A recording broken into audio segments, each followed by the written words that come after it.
Perbedaan Samsung Galaxy A56 dengan A57.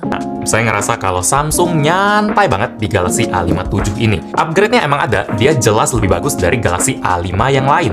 A56, 55, A57 paling bagus. Tapi upgrade-nya tuh kok tidak menggairahkan ya, nggak bikin semangat gitu. Coba, saya ceritain dulu apa upgrade Galaxy A57 ini dibanding A56. Terus Anda bisa komen, setuju nggak sama saya? Daftar upgrade-nya udah saya catat di kertas ini. Poin pertama, soal kesan pertama saya yang sebenarnya asik banget sama nih HP. Pas pertama kali angkat, pegang, langsung jelas kalau A57 udah lebih enteng dari Galaxy A56. Dan bener aja, pas saya timbang bobot A57 cuma 180 gram. 10% lebih enteng dari Galaxy A56. Nice! Material bodinya tetap dijaga premium, mulai dari kaca level flagship Gorilla Glass Victus Plus di bagian belakang sama depannya, frame-nya aluminium, solid, rating tahan air juga lebih tinggi dari A56, IP68 sekarang banding IP67. Artinya HP ini bisa nyelam lebih dalam, up to 1,5 meter selama 30 menit. Sementara A56 IP57 cuma 1 meter aja. Lanjut, masih soal desain Galaxy A57. Selain lebih enteng, dia juga lebih tipis, lebih ramping, sampai 6,9 mm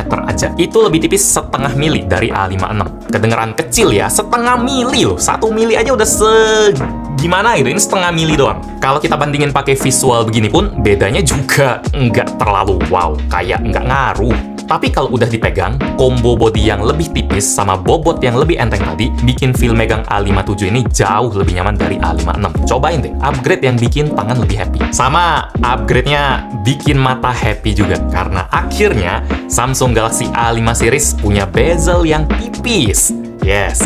Kiri kanan atas udah lumayan mepet ke frame. Bagian dagu yang lebih tebal, itu pun udah bisa dibilang tipis. Udah enak dilihat lah. Modelnya emang bisa lebih baik lagi sampai bezelnya simetris semua kayak seri flagshipnya Samsung atau mid-range-nya brand lain. Tapi buat saya udah oke lah. Udah cakep. Ini bentuk yang udah ditunggu sejak 2-3 tahun lalu. Jadi Samsung Galaxy A57, 1, 2, 3, ini upgrade-nya banyak didesain semua ya. Kalau kita perhatiin HP-HP Samsung yang baru pun, misalnya Samsung Fold 7, Samsung S25 Edge, temanya emang fokus ke bentuk HP ya, lebih tipis, lebih enteng. Samsung A57 juga ngikut. Oh ya, sama modul kamera A57 ini juga keinspirasi dari raja terakhir Samsung S26 Ultra, yang modelnya agak transparan-transparan gitu. Ini beda dari Galaxy A56 yang pakai model frame solid. Terus desain frame metalnya juga beda sih. Kalau A56 kayak ada tekstur garis-garis tipis, brush metal, A57 lebih polosan aja. Buat portnya sendiri sama, di kanan ada tombol power dan volume yang nangkring di gundukan key island. Di atas ada garis antena dan mikrofon, kiri polos aja. Dan di bawah ada SIM tray dual nano SIM, nggak bisa tambah microSD, mikrofon, port Type-C 2.0, dan speaker. Di sini kelihatan kayak ada beda satu lubang, tapi dari dulu entah ini fungsinya apa.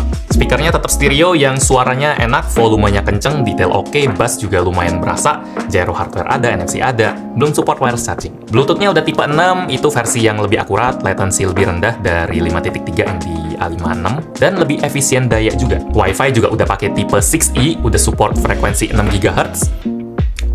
Kalau Anda udah mulai mikir, Bang, lanjut ke upgrade yang gede lagi dong, masa ngomongin Bluetooth sama Wi-Fi sih?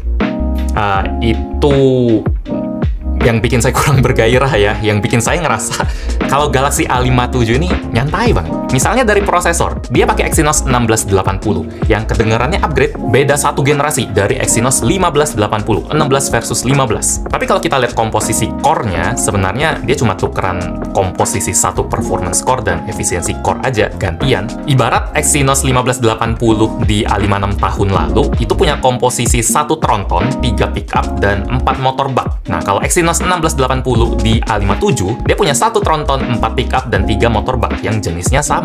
Cuma gantian bongkar pasang aja, tidak ada teknologi baru di sini. Kalau kita tes benchmark, skor A57 emang lebih tinggi, mau itu Antutu atau Geekbench. A57 menang banget di skor multicore karena muatannya bisa lebih banyak, tenaganya lebih kuat, tapi lebih nggak hemat daya.